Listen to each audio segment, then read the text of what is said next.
Rubio now gets to lay off 1,300 State Department employees who should not have ever been working in the State Department. This is awesome.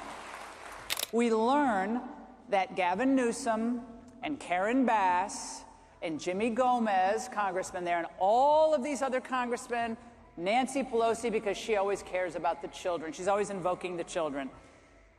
We now know that not only do they not care about the children, they are completely fine and complicit in subsidizing the cartels that are getting paid by the slave wages that are made in these farms. Because guess what? A lot of this money goes back to the cartels to pay the debt that these young migrant youth owe the cartels. So do you notice how generally really happy Donald Trump is now? You notice? He has a different air about him than he did in his first term.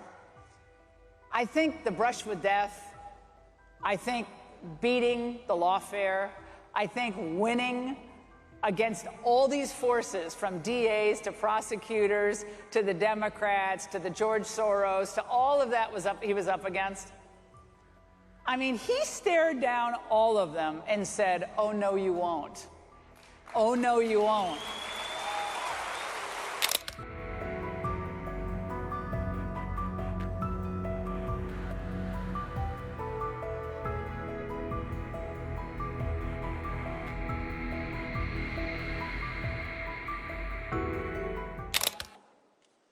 This is such an amazing time to be alive in this country.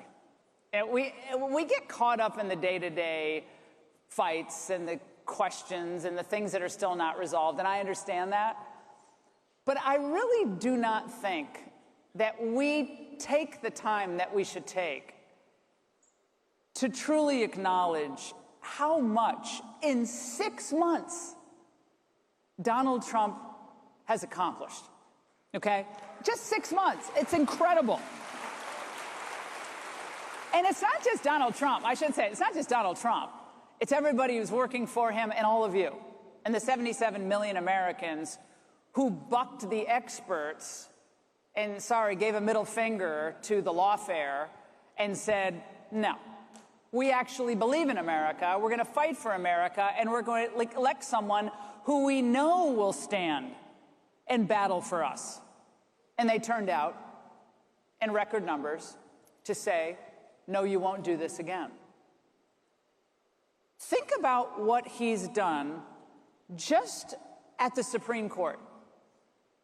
His nominees, most recently, of course, he retains the authority, which we all knew he had, to cut government waste, cut government expenses that shouldn't even be forked over. So he's won big. Rubio now gets to lay off 1,300 State Department employees who should not have ever been working in the State Department. This is awesome. Now, I know what you're worried about. It's Friday. You're in a good mood. So you're thinking, well, Laura, where will all the liberals work? Where will they go? What will they do? And I understand your concern, and I get the fact that you're very upset about this tonight. But I understand there may be some job openings at a few cannabis farms in California. Just saying. And by the way, I just covered this tonight on the Ingraham angle, but another great thing about actually doing this novel thing called enforcing immigration law is that we learn about what the Democrats really are all about. We learn about what they're hiding and why. So we learn just how badly these illegal immigrant youth, minors, are exploited after they're trafficked into the United States. We learn that Gavin Newsom and Karen Bass and Jimmy Gomez, congressman there, and all of these other congressmen, Nancy Pelosi, because she always cares about the children. She's always invoking the children. We now know that not only do they not care about the children, they are completely fine and complicit in subsidizing the cartels that are getting paid by the slave wages that are made in these farms. Because guess what? A lot of this money goes back to the cartels to pay the debt that these young migrant youth owe the cartels. So by allowing these agri-scams to continue and these food processing plant scams to continue, guess what the Democrats are allowing for?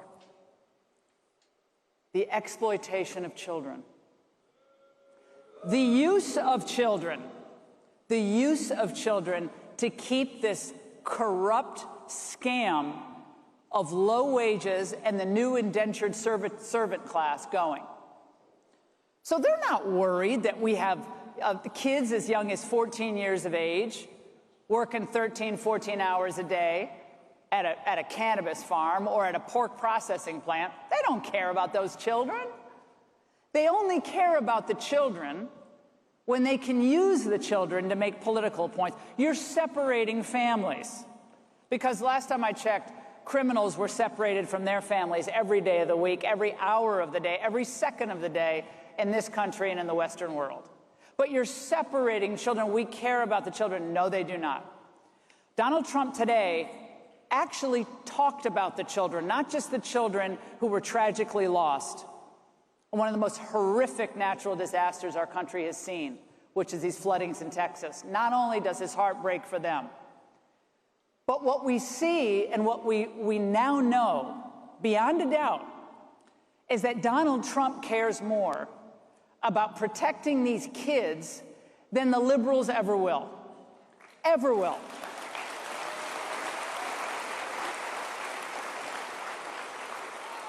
$300,000 children disappeared. Disappeared. What do I mean by that? Well, when they come across the border, unaccompanied minors, what happens? They're in federal detention. They can only be there for 72 hours. Then what happens? Most of them show up with just a crumpled piece of paper and a number on it. The federal government doesn't have the time, right? Don't have the time to check these numbers. Who are the people? So these individuals go to criminals, other illegal aliens. One case in Florida that a grand jury here in Florida determined actually went to an individual who did time for child battery. One individual in Texas had 45 children sent to his address. What do you think happened to those kids? Donald Trump's making it his mission to locate these children, find out what happened to them, and make things right. That's the kind of president we have. Now, the good news on the economic front, I especially love this because it's so delicious, given all of the predictable drumbeat about tariffs, right? It was like, the tariffs are going to cause inflation, and they didn't care about inflation when Biden was, creating it, but now suddenly they care about inflation. The tariffs are going to cause inflation. Tariffs are going to cause a recession. Tariffs are going to cause a spike in prices. Well, what do we find out this week? This kills the media to report it, by the way. Japanese automakers announce what? They're going to raise prices? No. Japanese automakers announced this week that they are slashing auto prices for imports coming into the United States. Now, why are they doing that? Why are they doing that? They're doing that because the tariffs make them force them to be competitive. They can't pass on the cost to the consumers because we're not going to pay that, right? So they have to cut prices. That's just one of many examples. And then today, late today, it's so great on a Friday, because sometimes Fridays, news cycles aren't so great, but today was great. So Scott Bessent announces, with that kind of wry smile he has, which I love, Scott Bessent announces, well, it turns out that in June of this year, we have a $27 billion surplus in the United States. Surplus. Now, I wonder why that happened. That happened because of the tariffs and the money that the tariffs brought into the United States. Now, let's go back a year. when Sleepy Joe was getting ready for that debate and he was all shot up with a B12 or whatever the heck they were giving him, peppy pills that didn't kick in. So remember that last June, what was happening? A $74 billion budget deficit for the month of June. So in 1 year, with this president and this economic team, we've had a $100 billion swing to the green. That is awesome news. And it keeps getting, this is like that one of the infomercials, it keeps getting better, there's more. Okay, there's more. The Ginsu knife comes in really quickly. All right, on job creation, again, America first works. Anytime someone tells you it doesn't, it does. So for job creation, last year, jobs created in the Biden administration, only 52% went to native-born Americans, okay? 52%. It's ridiculous, right? So much of it was going to illegal immigrants or foreign workers. From January to the end of June, 100% of the new jobs went to native-born Americans. Awesome. Love it. It's so great. All right. And, oh, I know you're sad to hear this, but foreign jobs, sorry, 550,000 of those were lost to foreign workers. That's a good thing. Like, those jobs are going to Americans now, so it's all good.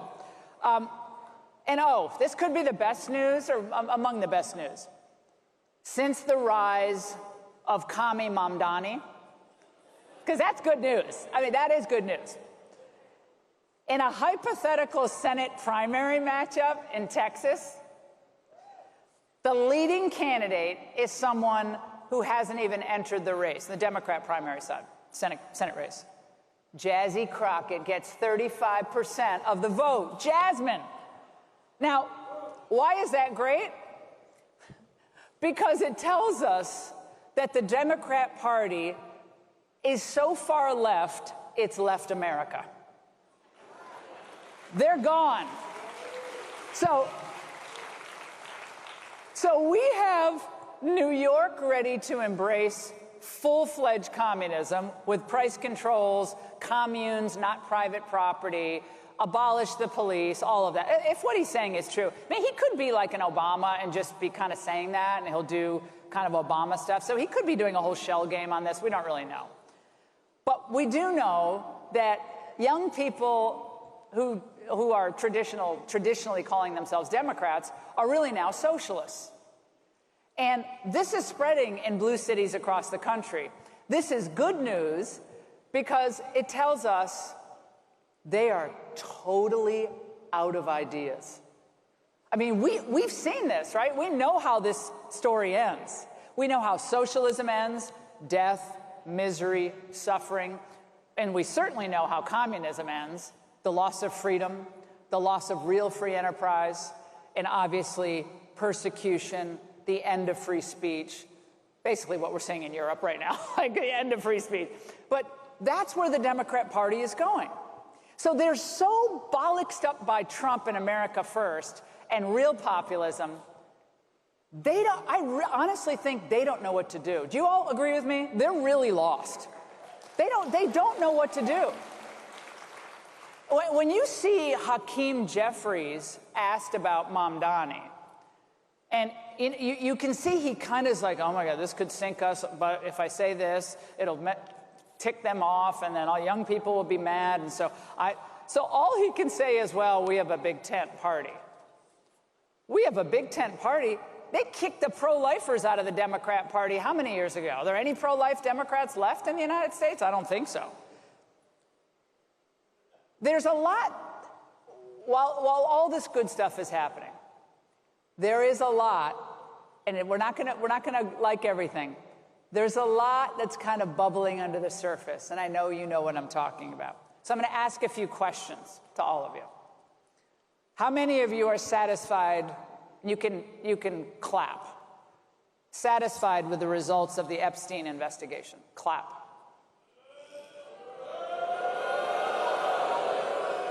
Okay, I told you to clap. You guys aren't listening. I'm not going to grade you on a curve.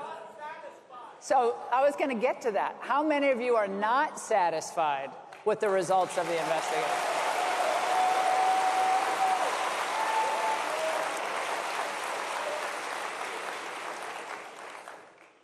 It looks like it's going to be, and now this is like the who's going to be off the island first, right? This is who's going to be voted off the island first. And I don't know what to believe on that. I've been around Washington long enough to know a lot of these infighting stories. A lot of them are overblown, and all these people are friends of mine. So I'm always I want to get the family back together because Lord knows we have enough on the outside coming at us. But Pam Bondi and of course Dan Bongino, who I adore both of them. I just want to say that for the record. But there's some family disagreement going on there. But I think the one thing we all have to certainly agree on is that clarity of presentation and clear expectations have to be set. So we need don't exaggerate what you don't got, and don't overpromise and underdeliver. It's probably pretty important that we remember that lesson right now. But if crimes were committed against children, and we know who was committing crimes against children, those people have to rot in jail.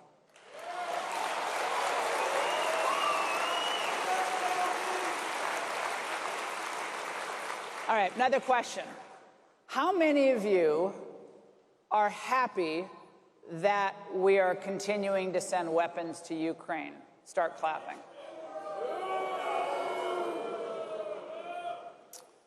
I'm with you on that. How many of you are in favor of carve-outs from the concept of mass deportation for agriculture or hospitality? Are you for those carve-outs?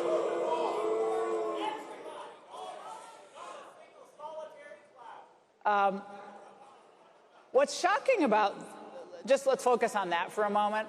And if you've watched my show, this is kind of my issue, immigration. But the American people have been very clear on what they want, right? They couldn't have been clearer. But this is actually, they've been clear on this for decades. Americans do not want illegal immigration in the United States, period, end of story. They don't want it.